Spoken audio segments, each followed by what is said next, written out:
Hey, what's up? How's it going?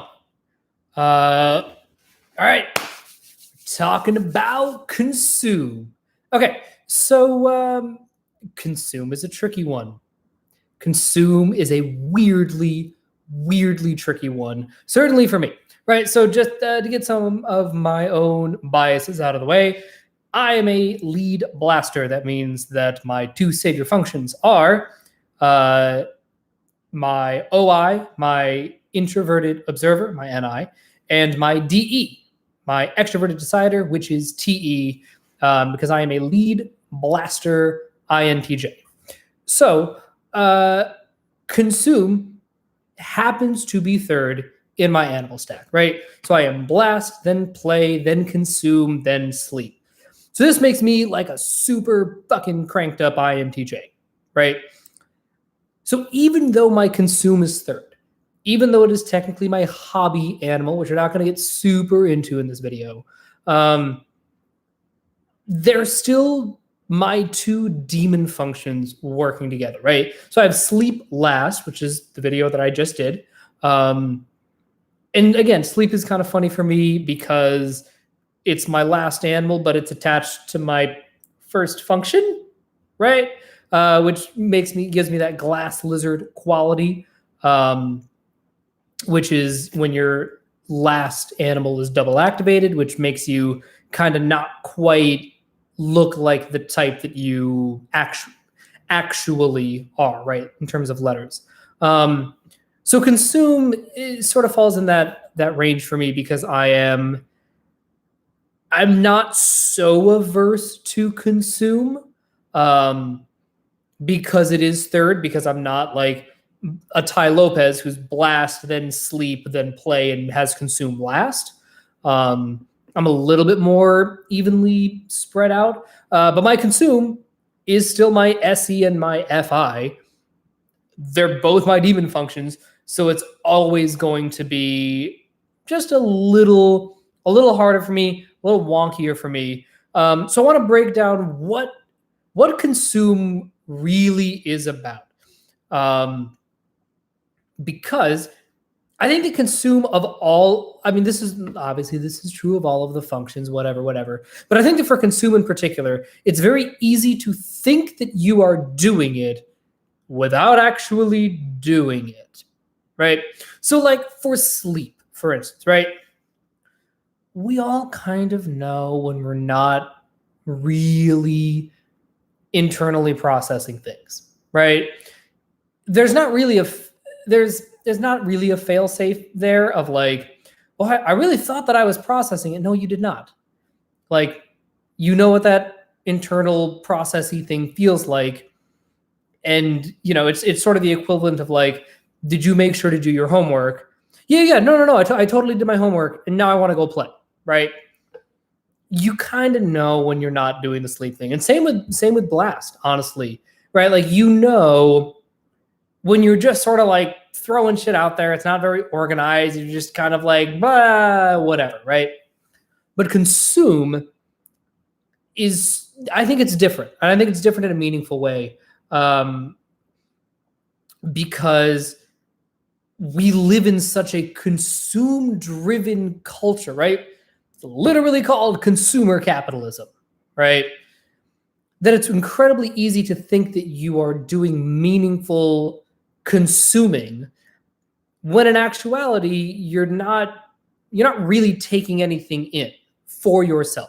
So consume is made up of two parts. It's made up of your extroverted observer, and it is made up of your introverted decider. So the extroverted observer wants to gather. It wants novelty. It wants, right? I've talked before about searching versus settling. OE is all about the next best thing, whether it is. So I got a buddy. He's savior SE, right? So he doesn't care about new possibilities, right? He is, for all intents and purposes, in a lot of ways, very focused, very conceptually. Everything is moving towards one end game kind of goal, right?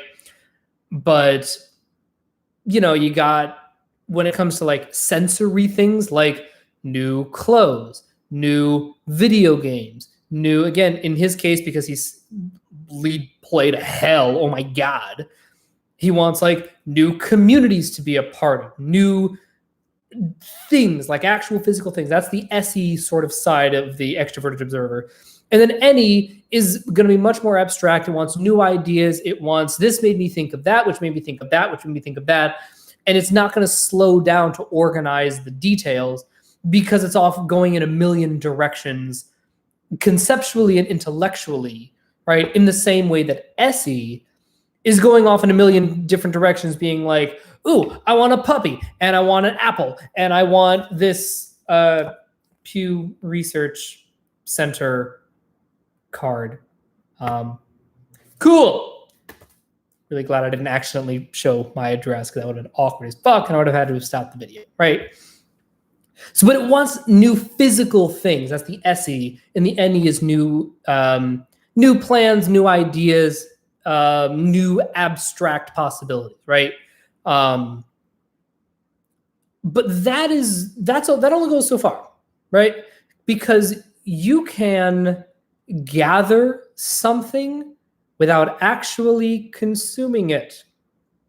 And that's where, so I think that, we talk about introverted animals versus extroverted animals. Everything is kind of both, like, except like sleep is clearly introverted. Play is clearly extroverted. And look, when we're talking about introversion and extroversion, it's all on a spectrum. It's, the Myers-Briggs binary bullshit, like whatever. Because in Myers-Briggs land, everybody is either lead consume or lead blast, meaning we have one savior function that is extroverted, your OE or your DE, and you have one savior function that is introverted, your OI or your DI, right? Which makes you either lead consume or lead blast, right? So there's not, right? The jumpers don't exist in traditional Myers-Briggs. So, all of your EPs and your IPs in traditional Myers-Briggs lands are going to be lead consume, right? And I think that it's important to be able to label, or to be able to think of consume as an introverted function. The reason being that DI component is critical to what consume does and why it fits in the function stack and what its purpose is, right? Because I think that a lot of, certainly for somebody who is savior DE like me, right? It's very easy to think that I'm consuming when I'm actually just playing, right? So consume wants to take in information and hold on to it, right? Play wants to take in new information and then immediately throw it back out, right? So I have this, right, the little chat video and people comment and I make comments back to them and it's a whole thing, right? I'm not really consuming what they're throwing at me, right?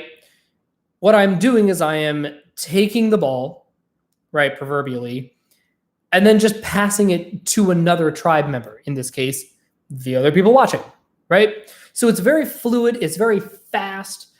Consume does not care about going fast, at least not in the same way, right?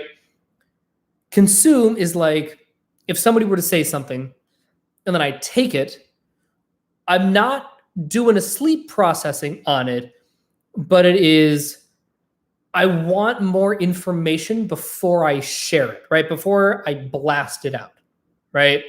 So here's sort of what I mean by that. So I haven't done the blaster video yet, but like if you've watched any of these videos, congratulations, you know what blasting is, because it's what I do all fucking day. Like I could almost not make the blast video and be like, hey, you've seen 8 hours of footage, you know what blast is, right? But I think the best way to think of consume is explicitly in contrast to blast. So you ever been in a class where the teacher just doesn't listen to the room And I don't mean literally like doesn't hear the room. I mean like when they're up there lecturing and you raise a point and they just don't take it in and they're like, yep, I'm going to keep doing what I thought needed to be done, right? Sometimes that is appropriate to the situation. For instance, in a large lecture hall of 300 people, the job of the lecturer, of the blaster, is actually to tune out all of the little consume, what's Michigas, right? Is to tune all that out because he's got a lecture to get through and he's got 50 minutes to do it. He has to go full speed ahead. He's given this lecture 50 times, over the course of however many semesters he's been teaching. And like, he knows how this goes. He knows what the pacing is. He has organized the things, right? He doesn't have time, and it is not appropriate to the situation to be throwing other shit in there, right?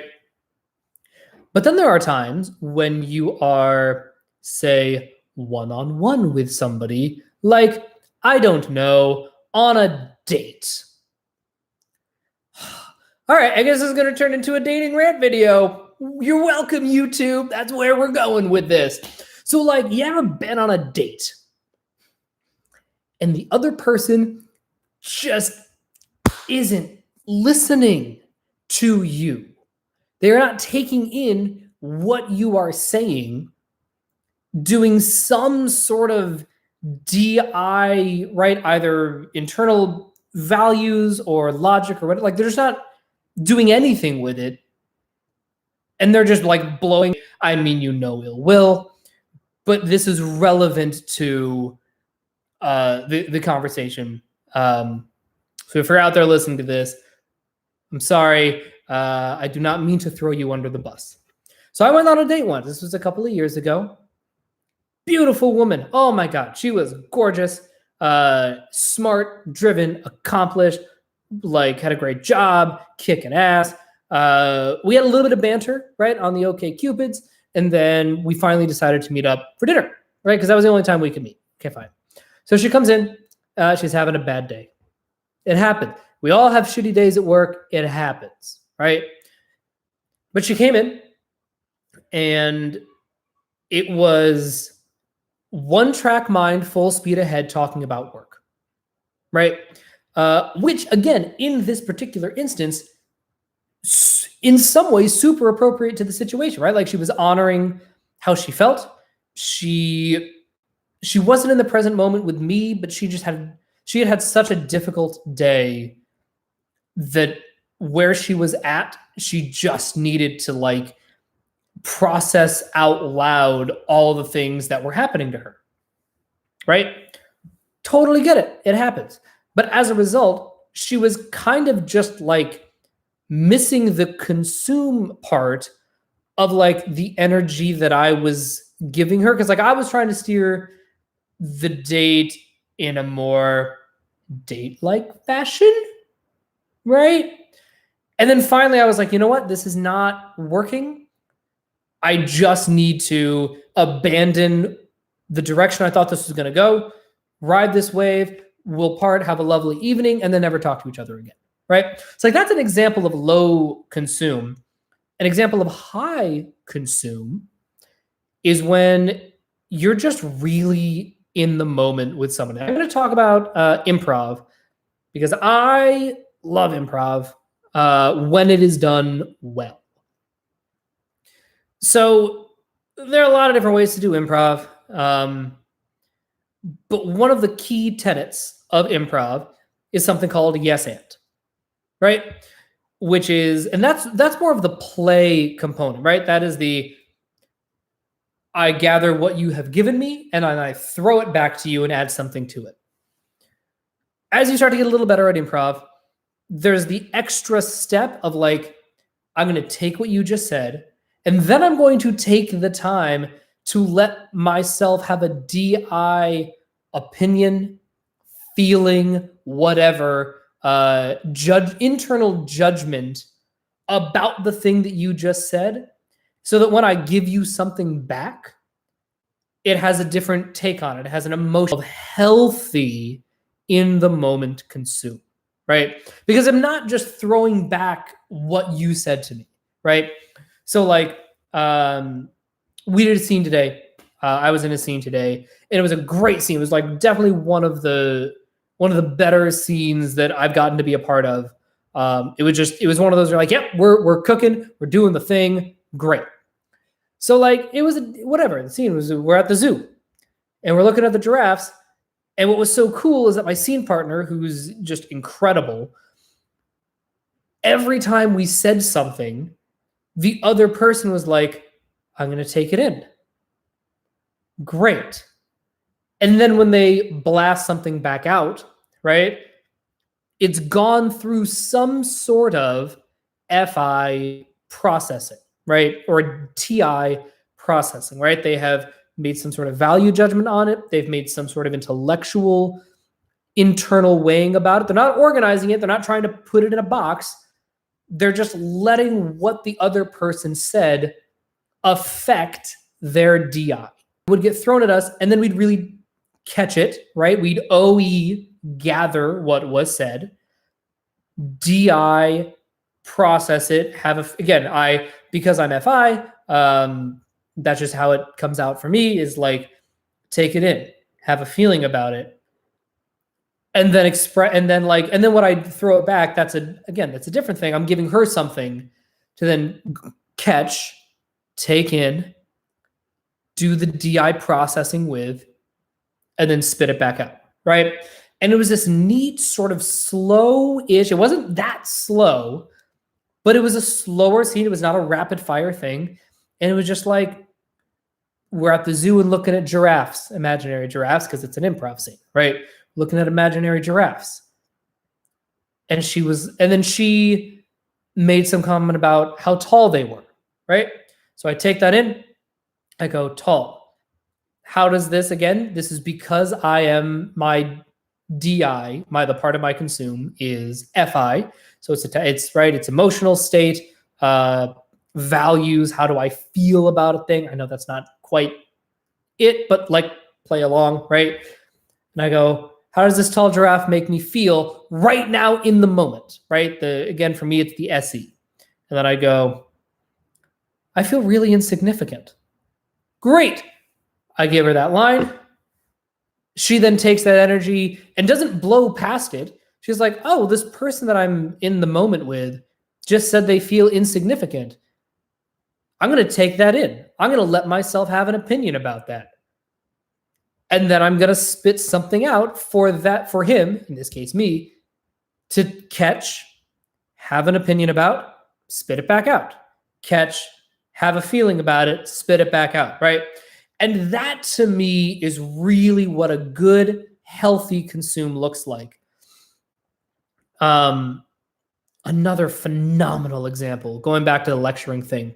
So when I graduated college many, many years ago at this point, my commencement speaker was Wynton Marsalis, the jazz trumpeter, right?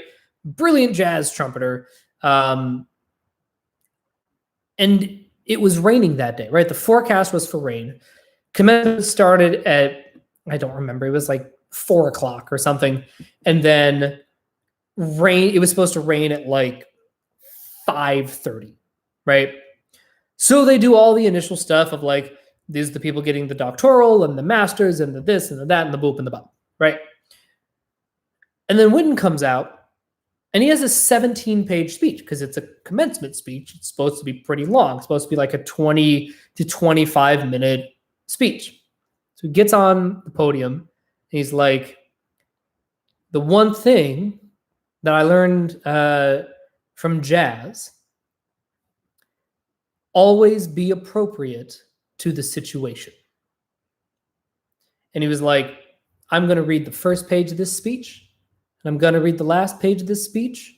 I encourage you to read the whole thing. It'll be posted online, but it's going to rain, and the show is about to be over. So I got to make this quick. And again, that to me was such a brilliant example of consume, because he went out there with the intention of blasting. His job in that moment was to blast for 25 minutes. He had organized his thoughts. He'd made sure everything was like, right, meticulous and organized and boop and the bop. And I organized the structure and the plan and the whatever. And I'm going to communicate to the people. And instead of just going, they hired me to do a 20-minute set, I'm going to do a motherfucking 20-minute set, that would not have been appropriate to the situation. He OE gathered the required, like he was like, let me take information, make a DI choice about it, a DI decision about it, and now I'm going to blast. And now that blast actually has some substance to it, right? And it doesn't feel like just blasting for the sake of blasting, right? One thing that this time I am going to throw Tai Lopez under the bus because he is such a great example of this. When you hear him talk, you can tell that he's missing consume. You just can't. You don't need to watch his videos about how he reads a book a day, but he actually just reads the first page and the last page and skims it or whatever the fuck he does, right? In his communication style, there is a very, it's the sort of like blaster douchebag thing that Dave talks about that, again, Dave also missing consume. He's gotten a little better at it over the years, but like, my God, listen to his old videos, right? Listen to the videos from like 2012. Oh, mama. You want to talk about missing consume? Like, that is missing consume energy, right? So when Tai Lopez blasts, it feels really empty. And if I'm being perfectly honest, I don't think it is as effective as it could be because he's not respecting the idea of taking in new information and changing his, right? He's like, I'm not responsible for new information. I'm not responsible for my identity. I am responsible. I was put on this earth to organize shit and tell other people what to do. Okay, cool, great. And you're good at it to an extent, but you can see the limits of that without the consume, right? One of the reasons that I enjoy doing these videos so much, and frankly, why I feel comfortable kind of recording the same video over and over and over again, because I've done, look, on the Facebook group, I've done at least 2 full series of these. I talk about all these different parts in different ways. But because, look, I'm in the class, you consume, you learn in the class, whatever. Because I'm trying my best to actually let the new discoveries about objective personality and type in general and life in general and whatever really affect me, I'm choosing to take responsibility for my emotional state, for my internal values, and I'm choosing to take responsibility for finding new information that my DI can process. The blaster video I'm giving now about consume is going to be and feel and look and sound different than a consume video from 6 months ago because I'm a different human. I have fundamentally changed as a person. So of course the video is going to be different. And of course my take on consume is going to be different, right? And certainly on a superficial level, like I brought in an anecdote from my improv class today. Okay, well, obviously, if I bring in an anecdote from 3 hours ago, it's not going to appear in a video from 6 months earlier. But even just energetically and what I'm blasting about and the spin on it and the intensity and the whatever, that's informed by the fact that I gathered new information and let my DI process and make a decision about it. Which brings me to the last little chunk of this, which is we're talking about clarity and we're talking about voice. So in all of that, we've sort of been dancing around it. But if we're talking about what void does consume leave, well, we've seen what void blast leaves, but the void that consume leaves is communication. If you're in a hardcore consume mode, you do not give a fuck about the tribe at all. You do not care, right? It's, I am going to go, the dumb example that I always give is like, if you got a bunch of friends and you're like, yeah, we're walking down the street and we're trying to find a burger joint, right? Like a pub to go into. And then one of the friends is like, I want pizza, and just fucking runs off to go get pizza. That's a lightweight. What? right? That person wants to gather something new, right? It's like, yeah, I know we decided on burgers, but pizza's over there, right? Pizza's new, pizza's fun, right? Because it's new and not boring, and I hadn't thought of it before until just now. And I don't really give a fuck if y'all come with me or not. Doesn't matter. I am getting pizza for me. I am gathering a new thing for me. I'm not going to justify it. I'm not going to try to bring other people in. I'm not going to blast to them about how, you know what, guys, I think we should all get pizza. No, Consume doesn't care. Consume is like, I want pizza. Pizza seems right to me. That's right. That's more of a TI version. And then they'll just fucking go and kind of leave the tribe behind, right? The other thing that can happen, right? So that's more of the DIDE void that Consume is leaving. There's also a big organizational void, right? There's the void of, okay, we had a plan and you're just trashing it. You're not respecting, like, I guess we can fucking come up with a new plan, but like, we had a plan. Why are you trashing the plan? You actually see this a lot in the tech space and in the entrepreneurial space, where people who don't know what they're doing will just go from idea to idea to idea. And then there's like a group of people behind them trying to clean up their chaotic, crazy idea mess. Like, okay, sure, you're the CEO and you're paying me, so I guess I can organize this if you want it. Okay, great. This is the plan. This is what we're doing. Let me present it to you. And they're like, actually, I had a new idea just before you came in. Can you work on this instead? You're like, but I just spent the last 3 days working on this proposal for you. I thought this is what you wanted. Like, yeah, I know. But I had a new and better idea. So I'm going to need you to go put together a proposal for this idea instead. You can keep, look, if there's some stuff that stays the same, great. But like, work on this new thing. And then the IJ in the relationship is like, fuck, fine.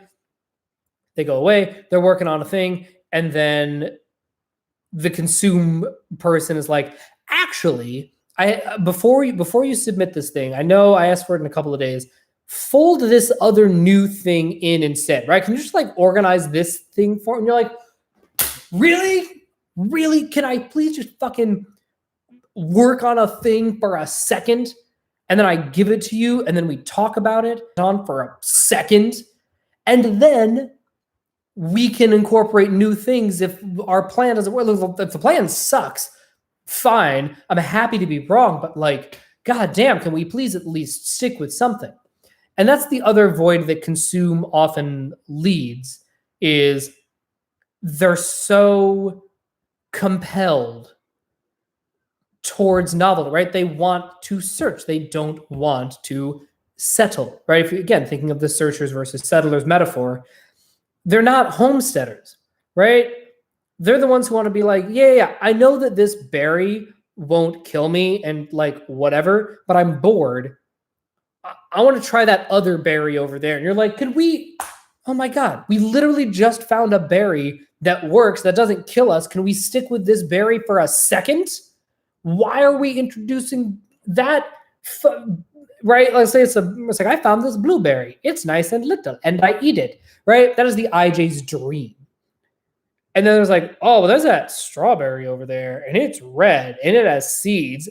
And then the IJ, right, the lead organizer, is like, do we know if the seeds are going to kill us? Why is it red? I thought we liked blue things. What happened to blue? Can we stick with blue? And the OE, right, the Consume guy is like, you know what? I'm going to just like throw it in my mouth. Just to wrap up, the best example, if you want to watch Savior Consume in action, watch Salt, Fat, Acid, Heat on Netflix. Samin Nusrat, I'm totally butchering that name. She is a chef. She wrote a book called Salt, Fat, Acid, Heat. And it's right. It's like the 4 elements of good cooking across different continents and parts of the world and whatever. They all have the same 4 ingredients, right? So she goes to Italy, Japan, Mexico, and California, right? So her whole thing, if you watch her, so I think if I had to slop type her, I would say that she is like an ESFP: consume, play, blast, sleep, last, right? Because her whole thing is when there's a new food, she'll just fucking dig her hands into it and be like, yeah, you got to try this, right? You don't know how it tastes until you try it. Let me just like stick my fingers in and just put it in my mouth, right? And they're like, ooh, salsa. Well, I don't know. Let me just dig into it. I don't really care if other people are doing it. I need to gather this new thing for me before I can tell people about it, right? Now, she has Blast Third. Her hobby, she finds a lot of joy in teaching, in communicating. She has a lot of energy, whatever. But like when you watch her over and over and over and over again over the course of 4 episodes, all she's doing is like trying new foods. There's a whole like gelato montage where it's like, I tried the vanilla. Nope, now I want to try the strawberry. Now I want to try the pistachio or whatever it is, right? And the whole time she is just like digging her hands into everything that she makes and trying it and like, but again, what she's not doing is just eating it, tasting it, and being like, yeah, it tastes pretty good, and I'm gonna move on, right? She really takes the green bean, puts it in her mouth, chews it, tastes it. It's like, yes. Nope, this definitely needs more salt. Whatever, right? And I think that what I want to sort of end on is, just to use the example of the EP, right? The ENFPs and the E about having a new idea or trying a new sensory thing and really forming an opinion on it. And then you're not going to, later you can organize it if you want or put it into a grand scheme of whatever. Like, that's not the point. But you're taking it, you're really consuming, you're like, yes, this needs more salt. My DI says more salt is needed. And then you go and do whatever you need to about it, right? But consume really does want to take its time, and it wants that clarity about the new thing. It wants the internal clarity about the external thing that it's consuming without just being like, green bean, yeah, I'm sure it's fine. Let me blast out what I think it's supposed to be, right? All right, that's all I got for today. Thanks for watching. Be sure to like and subscribe and smash all the buttons. Leave a comment below, and I will talk to you guys later. Bye!